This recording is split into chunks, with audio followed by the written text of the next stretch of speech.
you're still seeing your clients making a lot of money in the music business. The current state of, what is the current state of the music business? You know more than anyone else does. In what sense? Is it still a lot of money in it? There's still a lot How of money. do you get it? How does a young artist get rich in the music industry today? It's all going to stem from their hit music to Right. me. That's all it is. I mean, if you're, Like a story of yours, no names involved, but a very big rapper. Do you know how he did it in any way? well, a lot of it's different today than when you were booking shows, right? Yeah. Because today with the internet, as you were referring to, you can create that buzz, and I'm working with a guy right now. Is just they're getting millions of streams and they don't have a record deal. Right. Certifiably Milkcrate. Hey, and we're back with another episode of the Certifiably Milkcrate show, where we go into a deep dive into the behind-the-scenes movers and shakers of the music business and the entertainment business. And we're here with a legend and a good friend. Bruce Seckendorf is here, legendary business manager and CPA for some major talent in all sorts of phases of the industry, right, Bruce? What do you specialize in? Just music industry. We do some sports, primarily music, all genres of music. Okay. From hip hop and rap to rock, jazz. A lot of acts come over from Europe. We handle their stuff as well. Okay. So what we're trying to do with the show is explain to people who is on your team. Everyone wants to be an artist. I was reading an article recently. There's more young people making music and aspiring to be stars and actually incredibly creative with social media and out there trying to get into the business, but don't really know how to approach it. So we did a great episode with Jerry A talking about agents, what agents do and where they came from and how Jerry got into the agency business and how he wrote one of the first people to ever book hip hop. Did you know that? No, I did not know that. That's his claim to fame now because of the show. So first guy to ever book hip hop, even locally or internationally. But with yourself, so you have an agent on your team, you have a lawyer on your team. Correct. And then if you're lucky enough, you have a business manager on your team. Right. And a manager. And a manager. And then ultimately, you want a financial advisor. Some business managers try to play that role. We don't. We pass on the business, refer the business to a couple of the best in the business. My personal guys at Morgan Stanley. We've got guys at Merrill Lynch, Goldman Sachs, all the big houses. Okay. And that's when you're making some money. And when do you get involved, or when do you get the call, and from who? It can start early before there's even a record deal. I'm working with a couple of clients that don't have record deals. One's a artist, producer, songwriter. The other's a rock band out of Philadelphia. They're waiting for a deal. They started early on. It's okay. There's not a lot of money coming in. It's not bad to have your everything in order at the beginning. I think that can be helpful. It's a fine line we cross. We're gambling because we're not getting paid. We're not really covering our time. But if you believe in the act, if they're good people and you believe in the people, then you want to start that team early. More often than not, they're about to sign a record deal or they already have an existing record deal. And that's pretty much when we get started. You're looking at who else is on the team. Is that how you kind of analyze it, or you judge it based off of the music, or? I definitely don't base it off of the music because, for me, music is such a personal thing. It's what you like is not necessarily the people. For me, at this stage of my career, it's working with good people that want to be successful. By being successful, their music's going to stand for themselves. I'm talking about being successful, when they're ready to retire. Right. A lot of times I'll tell my clients, look, this is very simplistic.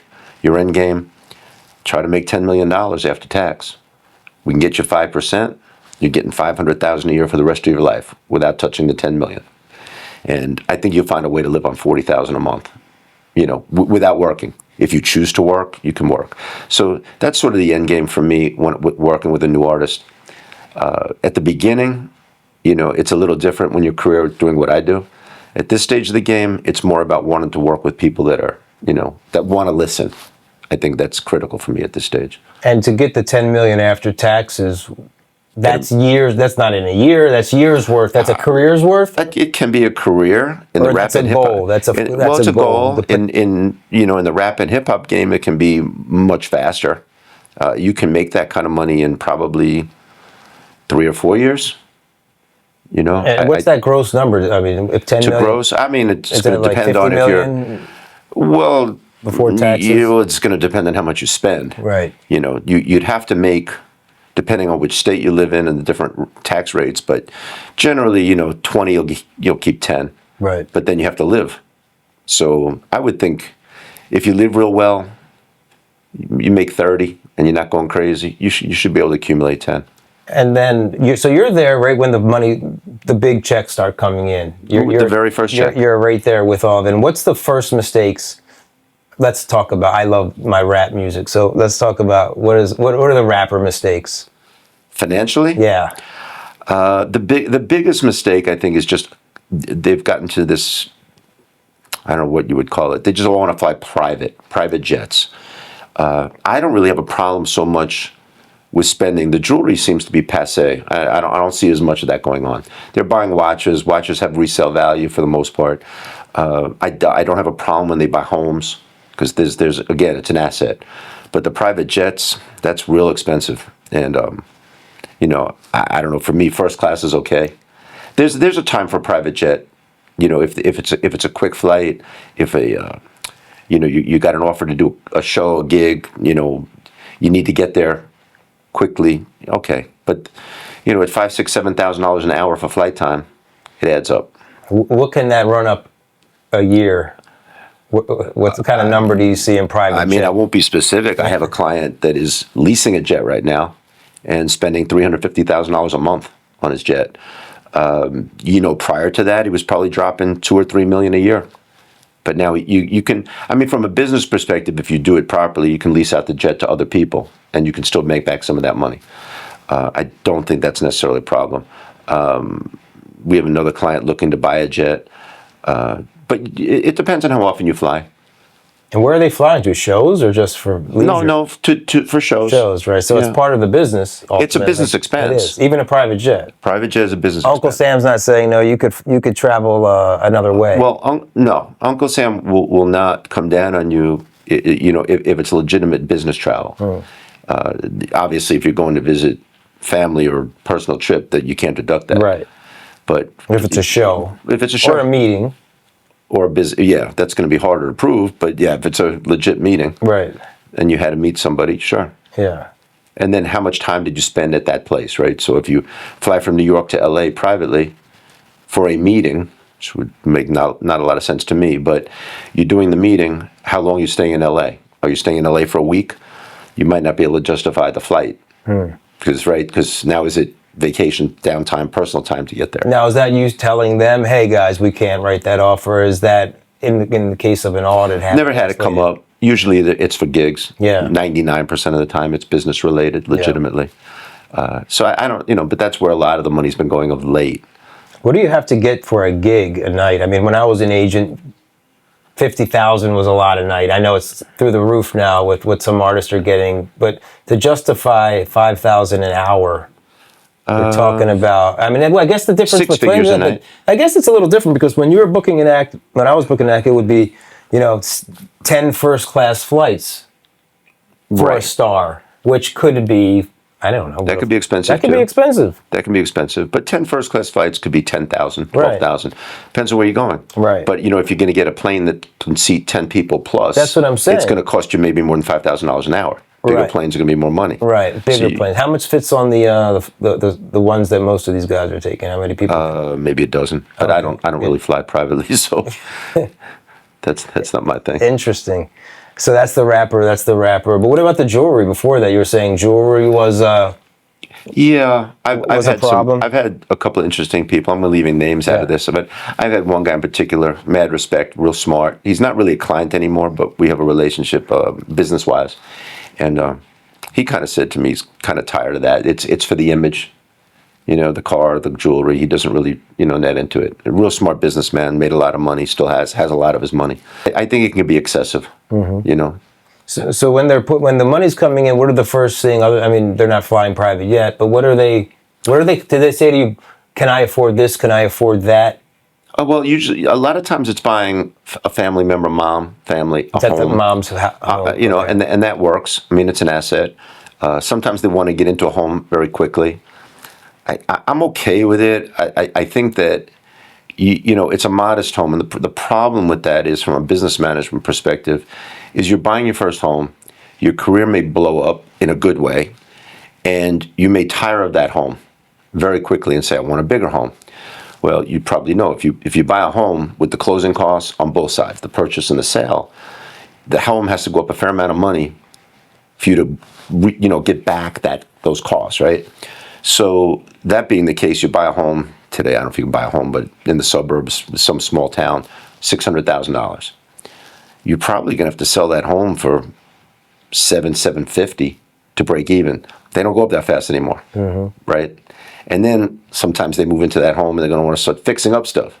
So you go drop another 150. Now you're going to need to get 900,000 to get your money back out. So even though it's an asset, maybe you're better off renting for a year or two, accumulate a bigger down payment, see how your career goes, and then walk out and get that house that you really want. Not necessarily a $5 million house, but maybe 1.5, $2 million. So rent for a bit. Rent for a bit, take it slow, accumulate some funds, and not just jump right into the fire. What are the first deals is there an order of events with deals that usually you see? First is the record deal, and then is there a next Publishing deal. Next is always usually a publishing, and then touring. Well, touring is steady. Yeah. But you can't, how much you're going to tour. You can't burn yourself out, and you can't put the product out there that much. Yeah. So touring can be almost like an every other year type of thing, right? You got to have some downtime. I guess your clients are not doing spot shows; they're touring artists. Sometimes you do a spot show here or there, but here or there. Most of the acts. I mean, we did tours, but a lot of the business was one-offs. I'm working with large DJs that'll do big venues, and they're getting nice money to do a show. Those are not necessarily a tour; those are more one-offs. Fly into a city, do the gig, fly back home. Exactly. The early days of young Bruce. Where did you grow up? Jamaica, Queens. Okay. What was that like in the early days? Same as it is now. Yeah, nothing's changed. Not really. No? It's probably worse today, but yeah. Kind of in the streets, running wild. What were you like as a kid? Yeah, running in the streets. Little gang of you and your friends. I mean, look, I'm in the twilight of my career, so I don't mind sharing it. I mean, smoking a lot of weed. I wasn't a drinker. Okay. That started in college. Okay. Smoking a lot of weed, playing a lot of basketball, skipping a lot of school, not doing very well. Is it 60s? No, I'm not that old. 70s? Yeah, 70s. Okay, so yeah, it was different. Listening here. to what? Led Zeppelin? Yeah, it was Led Zeppelin. That who era. ironically, we do Robert Plant is now, all these years later, one of my clients. That's crazy. So that's kind of a weird. That's yeah, that just weird how that evolved from going to his show when I was a teenager to crazy. Meeting him. We were talking about that actual show when we were hanging out one night. So that was kind of fun. Yeah, that was growing up in Queens. It was different. And then off to college. So early Queens rap around? Any early rap stuff? LL, Zooming By?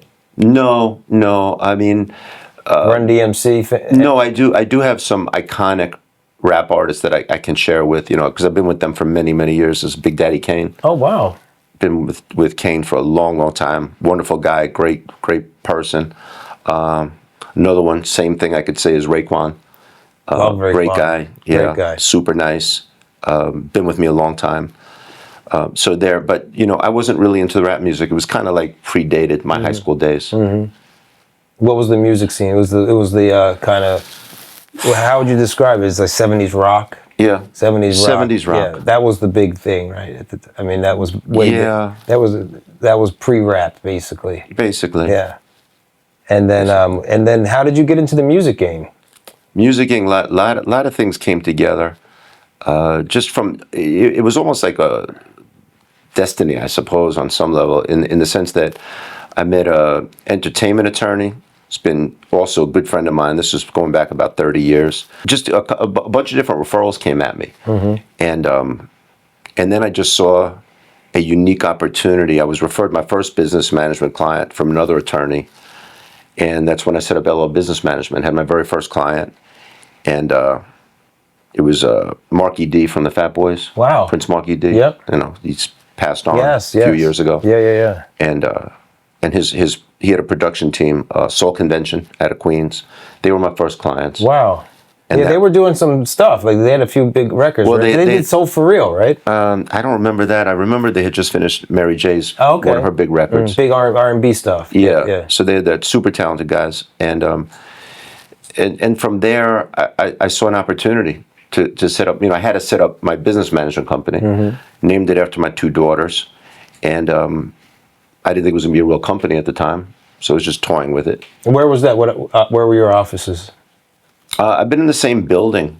Oh yeah. Out in Lake Success for the entire time, 30 plus years. Wow. Today we're in Los Angeles, and we have an office in Midtown. But you'll always find me in the Long Island office. I'm there 99% of the time. Who came after Marky D? A lot of smaller acts in the mid 90s, and then like in any other business, you just keep. Back in those days, I was staying out much later, shaking the trees, networking, and I was blessed. And I met. I was referred into Timbaland in the late 90s. He's still a client of mine all this 25 plus years later. Wow. And I was fortunate enough to be introduced to Paul Rosenberg, Eminem, back in the late 90s. Had a nice run with them. Great guys. All good things come to an end, I suppose. Yeah. And then in the early 2000s, before it really blew up, 50 Cent, G-Unit. Crazy. Did that come from Paul and them, or some other No, way? that Southside Jamaica, Queens? I was referred. Well, it was funny because 50, great guy. He came to me, needed a tax return done. So I remember I did a tax return for him. It's all he needed. I don't even think I charged him for it. He had a 1099, and I said, look, if we do this, that, and the other thing, I can save you like $500. And he said, you know what? I'm definitely coming back to you because anybody cares about saving me $500 is the guy I want on my team. And he goes, and my record's coming out. I'm going to sell 5 million copies. And it was Get Rich or Die Trying. And he did sell 5 million copies. And we had a nice run. Wow. So, great businessman. So before, like how far before did you? I mean, maybe a year or so. Wow. I did the tax return, and then he came back, and Crazy. So there were so many One of my things. favorite CDs of all time. Yeah, it was just Put super. me on an island with just Get Rich or Die Trying or Raekwon Purple Tape. It's Okay. And maybe a Dre, and I'll be fine. Yeah. Dre, I briefly met, but never worked with him. So it's been fun. Worked with some really great people, and a lot of them are legends. Obviously, 50, M, and a bunch of them. Tim. Of course. And a bunch of others. Yeah. So it's been a fun ride. I'm not stopping anytime soon. All phenomenons. Eminem phenomenon. I booked his first New York City show, $250. Was that at Tramps. Oh, I don't remember that. There was a big Milkcrate banner. Okay. It's an iconic photo. The photographer is licensed for everything.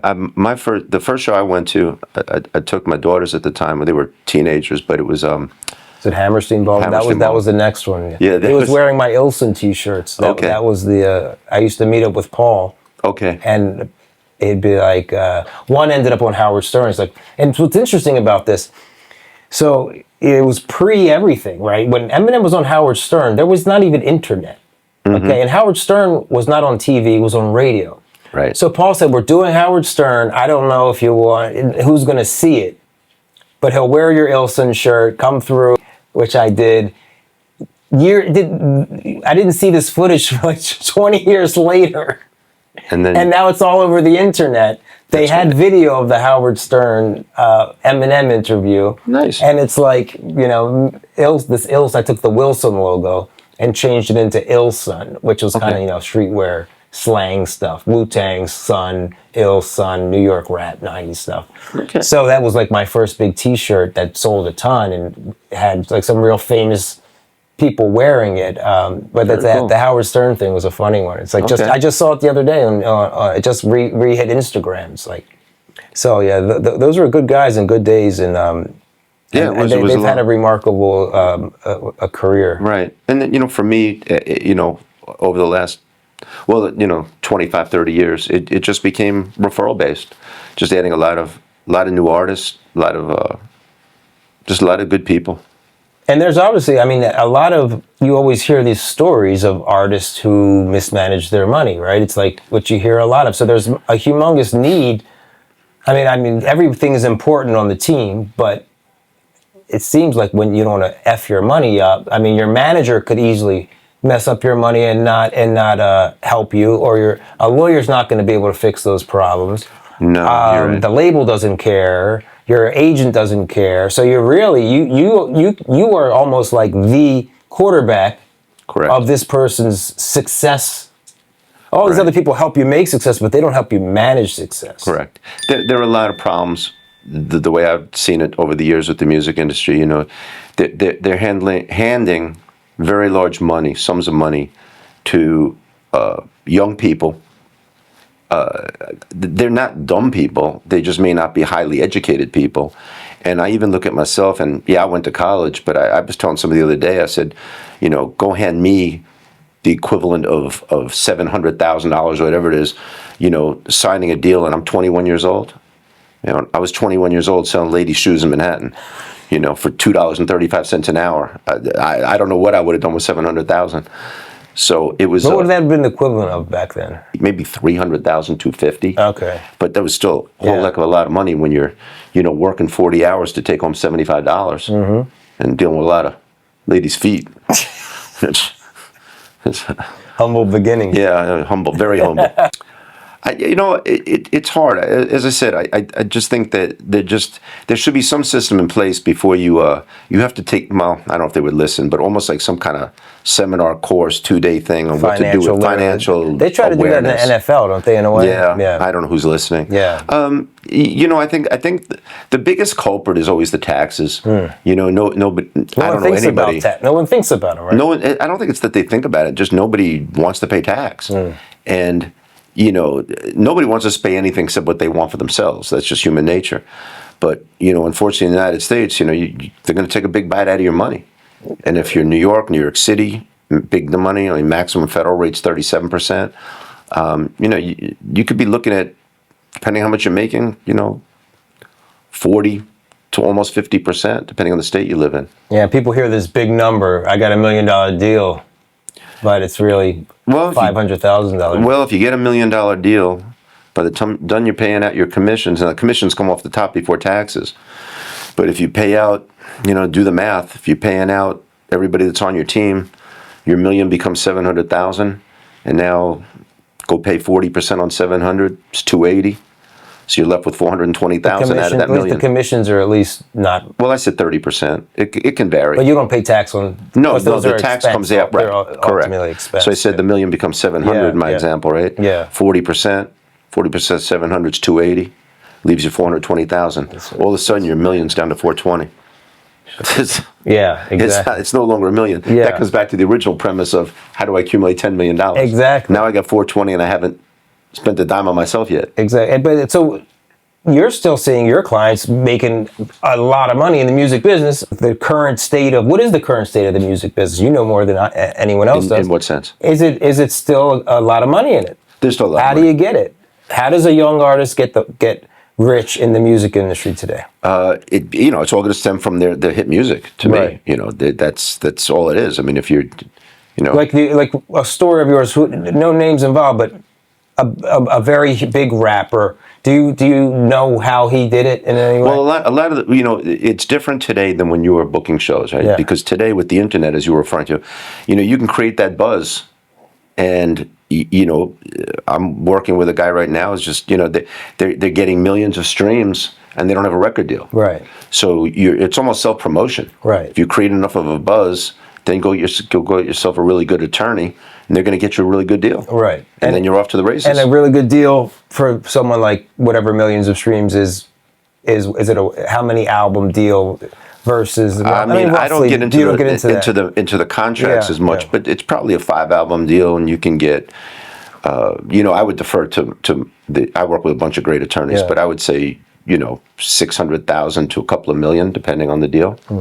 And that's broken up over albums or half. You know, usually it's not all at once. No, is it's it? not all at once. Right. And there's production money in there, but you Right. don't have to spend all the money on the album, obviously. Yeah. And there's certain deliverables that they have to do. Correct. And then they get on the road. Like you said, then there's a publishing deal, which could be worth a similar amount. Correct. Are you seeing what kind of, non-traditional, is there a point where they have a bunch of money and they want to invest in their friend's business? That I discourage. You do? Yeah, I always look at, look, if it's a lifelong friend or family member and you've got the money and you really want to help them out, I kind of understand that.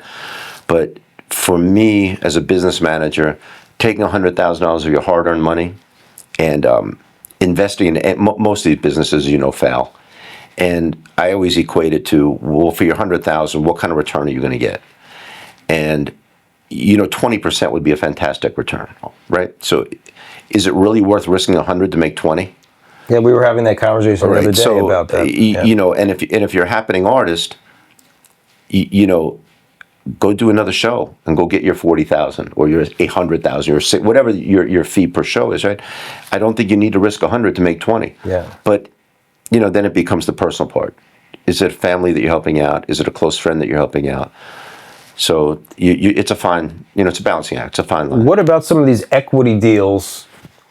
Some of the more exciting deals, those are the ones that you don't want to do. What are some of the ones that you would encourage an artist to do? Brand endorsements, sponsorships. What are you seeing as far as other money outside of all of the above? Money? But again, you're going to need not necessarily the entertainment attorney. You need a good corporate attorney, which again we work with a bunch of them to analyze the deal. Make sure that the people that you're getting involved with, even though you're not putting any money in, are straightforward, on the up and up.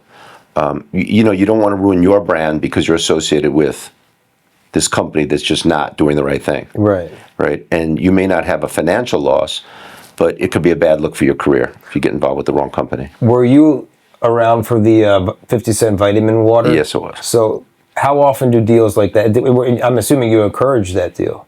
Of course. Yeah. But that was a team effort. Right. That was his attorney, Theo, and Chris Lighty at the time was instrumental. It was a team effort, and of course, 50 was very involved in all decisions. Was that one of the ones I loosely remember the story? It was like they just wanted him to do an typical endorsement deal, X amount of dollars to do the usual stuff. Right. Great. But he was a great promoter. Yeah. To me, while 50 was the artist, he was almost like the manager's. Very business savvy. Very business savvy, and he needed a manager because you can't do all things, but he was a guy that probably could have self-managed at the same time. I just don't think there's enough hours in the day. Yeah. He was definitely bright enough to do that. Yeah. So, deals would be brought to him and he would pick and choose, but he was protective of his brand and very smart. And did very well with the clothing as well. Correct. I mean, G Unit was really, I really liked that brand. I mean, that was a great brand. Right. And I assume did pretty well with the Echo collabo. Was that just the traditional Rockaware deal? I can't share that. I can't share that. But I mean, it was successful, and he for did him. I wouldn't think he would take that deal. No, and he did very well with it. We can leave it at that. Yeah. I would never, even though we're not working together anymore. Yeah. It's still personal business, and I don't discuss that part of it. Yeah. Let's see. So the vitamin water deal. I guess there was also the Reebok deal before that. That was a Reebok revolutionary. Right. Well, my favorite part of the Reebok deal was that I'm trying to remember the numbers. It was a long time ago, but I know that there was a certain amount of money per every pair of sneakers that was sold that was designated to the G Unity Foundation, and I think it was about 50 cents a pair, coincidentally, and I know that Reebok contributed through that program a fair amount of money into 50 charity. And then we would take meetings and 50 donated that to various charities around the country. Nice. It was, mostly inner city.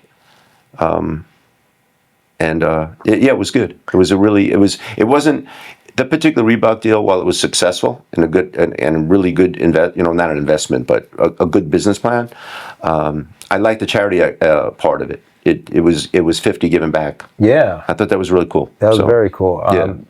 I almost maybe would have met you years ago if my 50-ounce deal had come true. Okay. I got to pitch 50 and Chris Lighty and Theo and a few other people on my vision for the bigger and better 40 ounce. Okay. At the time, we had this party in downtown New York, and we were taking 40 ounces, buying them from a distributor for like 30 cents, like a Colt 45 40 ounce, and we'd take the labels off in a bathtub and rebrand them with stickers. Okay.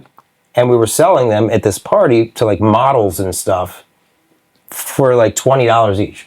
So we were making thousands and thousands of dollars a night, just in 40 ounces in this party. And Theo was coming. Did you know Joe 3H? Yeah. So 3H was coming and Paul was coming, and it was a very cool mix of people. And the idea is, we ended up, Theo was seeing this kind of thing happening with a rebranding of a 40 in a different way. And then we had a bunch of meetings, but unfortunately, didn't work out. Didn't have it. It was a very, they were going to roll it into a store.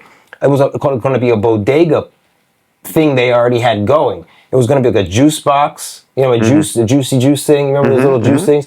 I think a condom, a deodorant, and a 40 ounce. All things you could kind of mass distribute to bodegas. Okay. Which was like, I was just a piece of the 40 thing, but they had this whole other idea ready to go. And we sat in the meeting, and it's funny, 50 was like really into it. He's like, this is masses, I'm masses. And Chris was like, this isn't high end enough. 50, we need to do a cognac or a vodka. Sounds like Chris. And then, Theo saw this, and Chris came to some of the parties too. So it was like, they were like coming and doing market research around this idea.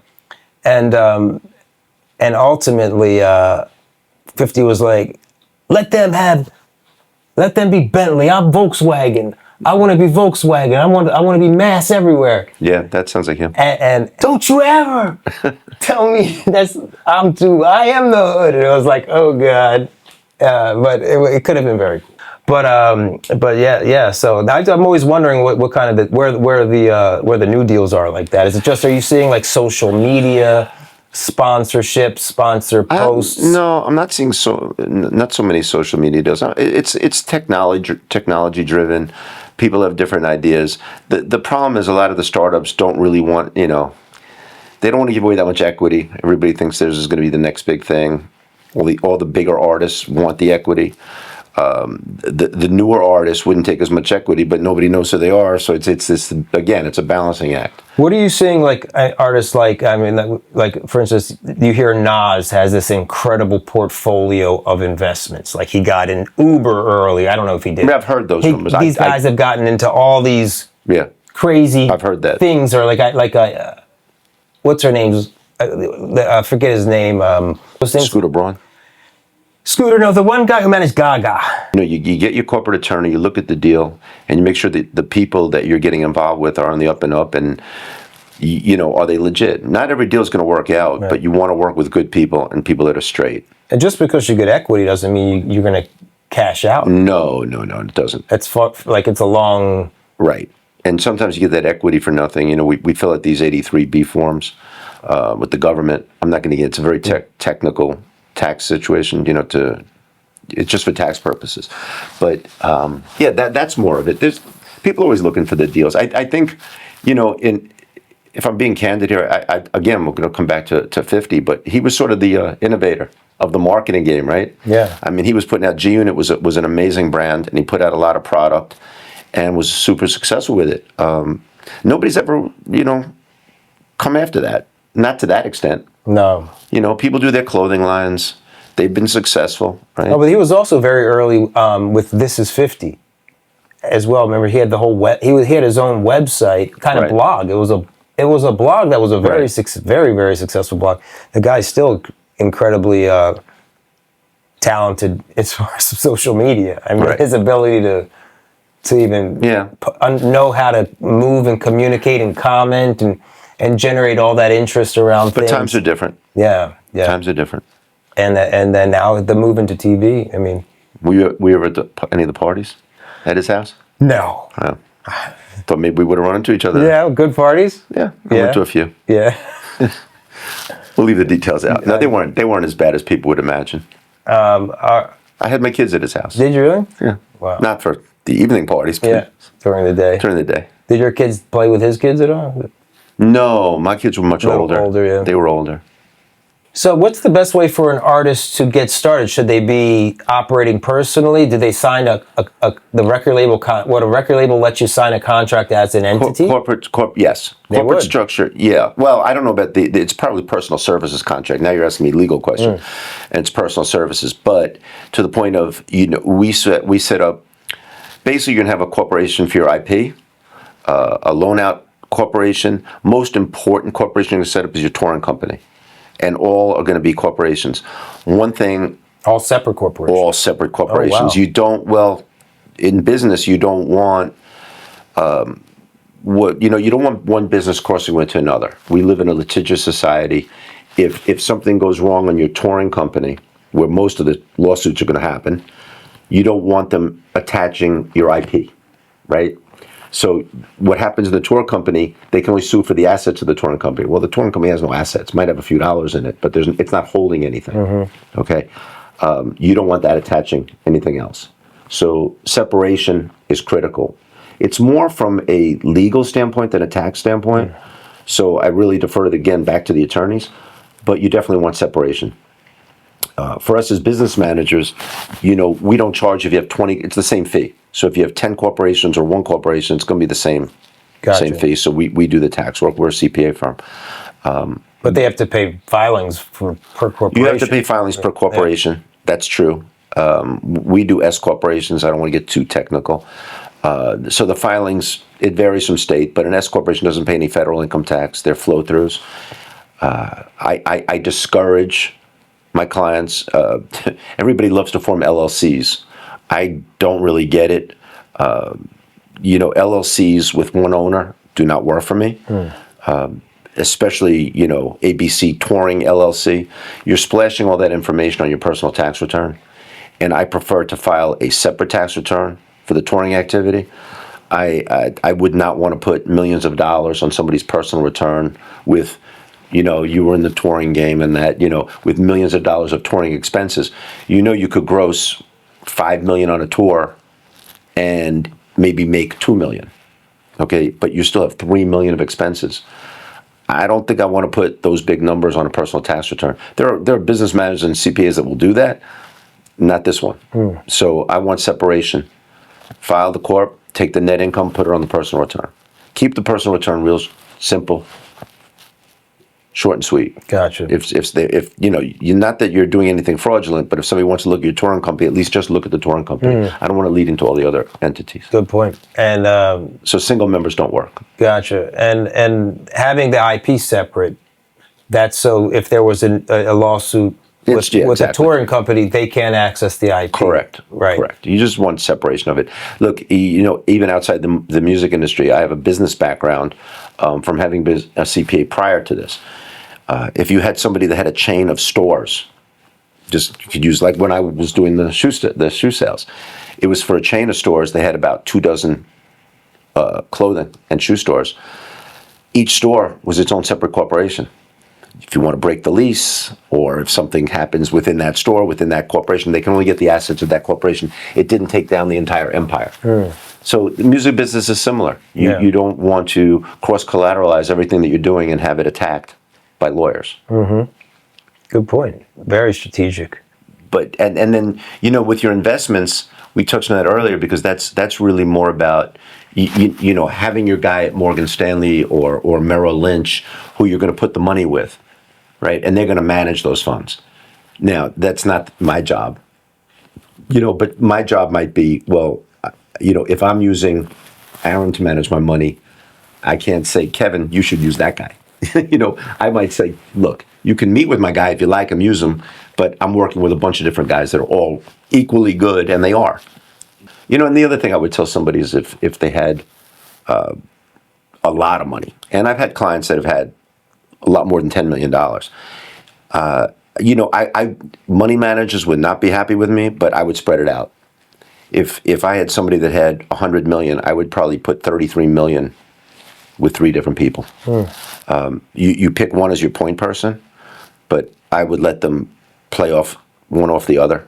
I wouldn't put all my eggs in one basket. I just wouldn't. Even if the guy's top of the food chain, I just wouldn't have all my money in one place.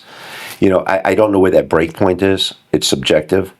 I know there are people that have, a lot of money. Somebody might say, look, if you had 30 million, why don't you just put 10 with 3 guys? You could.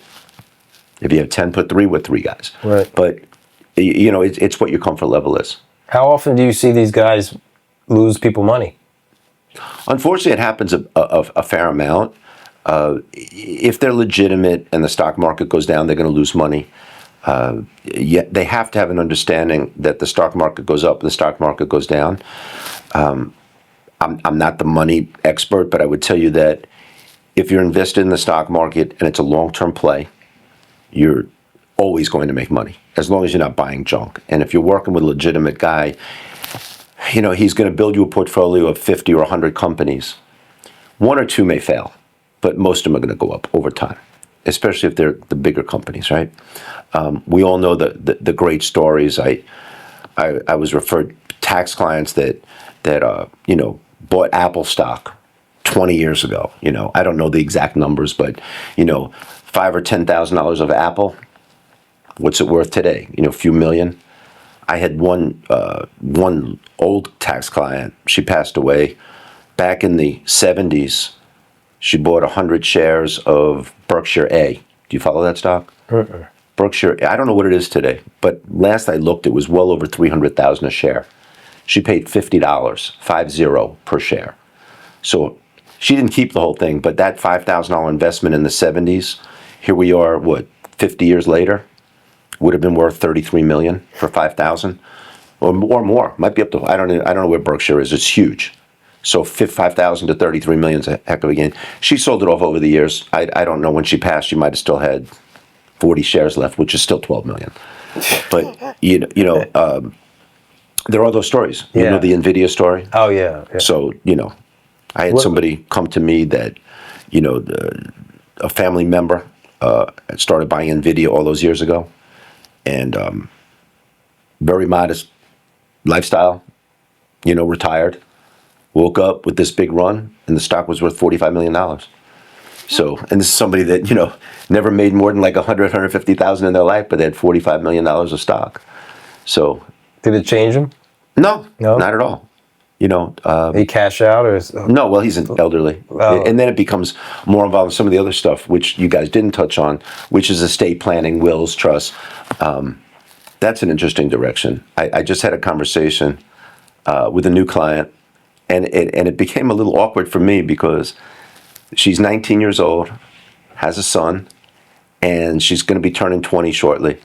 And we were interviewing on the phone, and I said, you're going to start coming into some serious money. You really need to do, a will and a little bit of an estate plan.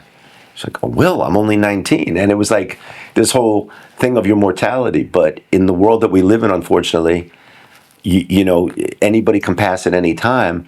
And if you have a pile of cash of $1 million, I don't care if you're 19 or you're 90, if you die without a will, who's getting the money? And now you're getting, other people are going to step in and take control of your assets. You can no longer make the decisions. What about where do wills and life insurance and estate planning? How early is too early to start recommending that to a new artist? I think when you first get, your first big check and you're making some money, I don't care how old you are, whether you're 19 or, even into your 30s, you should have a will. For a lot of reasons. While you're alive, obviously, you can dictate who you want the money to go to. Second to that, there are other things in the will. Do you want a DNR? Do you want who's going to watch? Healthcare proxy or whatever it is. Correct. But also who you're designating as the legal guardian of your child. Who's going to be in charge if, God forbid, something happens to you. So that whole... I wouldn't necessarily call it estate planning. That's as you get a bigger estate, and the whole thing with estate taxes. I mean, the laws keep changing, and I'm sort of like to preach on estate taxes. I'm sort of one of these guys that's like, do away with the step-up basis and do away with the estate tax. Do away with both. I think that would be more fair. But we don't. We live in a world with step-up basis and estate taxes, so that's what the law is right now. Life insurance. There has to be a need for it. If you have young kids. And raising a child, as most people know, it's from the age of whatever till they're 25 or 22 and out of school. I mean, college could be $1 million. College could be a lot of money. How much insurance do you need, and who's the beneficiary of it? When you have young kids, who's the executive of your estate? Who's in charge? Who's going to call the shots while you're no longer here? Do you advise having an executor and a lawyer? There's some kind of co-thing. Yeah, it's all about your. Who knows what who's watching the executor ultimately? All this money comes into play. You think you trust people in life. The story of the music business. And I think you do need the life insurance. Our mutual friend Eric would tell you that. Yes, Eric Wilson. Right, but then there comes a point where you no longer need it. You accumulate enough assets. Your kids are raised. I was talking to you. I recently dropped mine. You have enough. Yeah. And but you have to have the will. Designate who you're leaving the money to. Will versus trust? I mean, trust is really, from a tax perspective, my partner handles more of the trust and that type of planning, so it's not my expertise. Yeah, there's people that say put everything in the trust. It's impenetrable. There's revocable, irrevocable. Yes. I would defer to my partner. Yeah. He hates when I say that he's an expert. But seem like you like the regular will. Yeah, I don't do estate planning. Yeah. But I try to steer, my job, as you said on first phrase, quarterbacking. I can recognize the problem, and you have to bring in the person to fix the problem. For me, working with clients is about communication. Tell me what the problem is and let me fix it. I try to see myself as a fixer. Not so much. For me, I can do tax returns in my sleep. The loopholes and the legal ways to help clients save money. They're there, and you do everything within that framework. It's all got to be, on the up and up. But, helping somebody to solve problems, I always tell people, look, there's a solution to every problem. Just some problems cost more money than others to fix, right? So, that's my job as a business manager. Help you fix those problems, communication, recognize the problems, and try to do some planning. I imagine you see the problems before they do, I would think. You try to. Yeah. You try to. I don't know what the average lifespan of an artist is. Athletes, they're not long. Good question. So yeah, I mean, some are blessed with very long careers, but most aren't. I mean, they can keep going, but the money is 10-year max. It peaks and then it starts to fall off. They're still touring, they're still doing their gigs, but it's not the same money. Yeah. And now you're making an okay career. Had you saved that a lot more of that money early on, you would you could pick and choose when you want to work. Mm-hmm. So that's the game. That's the hard part. Correct. Bruce Seckendorf, wise words. Young artists, heed them and get a good team together. The first steps, understand the business side of things. I know how much you love creation, but understand that there's creation to business as well. Signing off, Certifiably Milkcrate Show. Thank you, sir. All right. You're very Pleasure. welcome. Likewise. Certifiably Milkcrate, Milkcrate, Milkcrate, Milkcrate. Certifiably Milkcrate, Milkcrate, Milkcrate, Milkcrate. Certifiably, certifiably, certified.